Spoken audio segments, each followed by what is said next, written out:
ડાંગ જિલ્લામાં સરકારની સિંચાઈ યોજનાઓ પર મોટા પ્રશ્નો ઉઠી રહ્યા છે। આહવા તાલુકાના મોપાડા ગામે પ્રધાનમંત્રી કૃષિ સિંચાઈ યોજના હર ખેત કો પાણી અંતર્ગત બનાવાયો હતો એક કૂવો। કાગળોમાં તો 2021 થી 22માં કામ પૂર્ણ બતાવવામાં આવ્યું છે, પરંતુ હકીકતમાં માત્ર 15 ફૂટનું જ ખોદકામ થયું છે। કૂવામાં એક ટીપું પણ પાણી નથી, જેને કારણે લાભાર્થી ખેડૂત બુધિયા પવાર સહિત વિસ્તારના આદિવાસી ખેડૂતો સિંચાઈ કરી શકતા નથી। ગામના અન્ય કૂવાથી પાણી મળે છે, પરંતુ આ કૂવો અધૂરો કેમ? લાખો રૂપિયાનું બિલ કઈ રીતે પાસ થયું? એવા સવાલો ખેડૂતો આજે સરકારને પૂછી રહ્યા છે।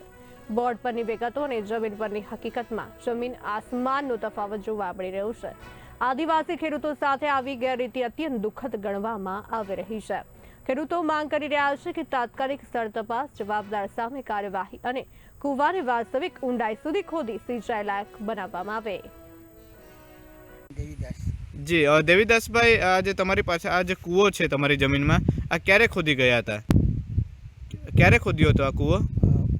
2022-23માં। જી, અને આમાં પાણી તો નહીં મળે। બરાબર।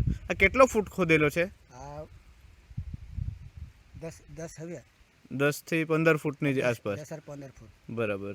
તો હજુ એમને પછી કંઈ કીધું નહીં ને જતા રહ્યા અહીંયાથી? હા, જતા રહ્યા પછી આવ્યા જ નથી।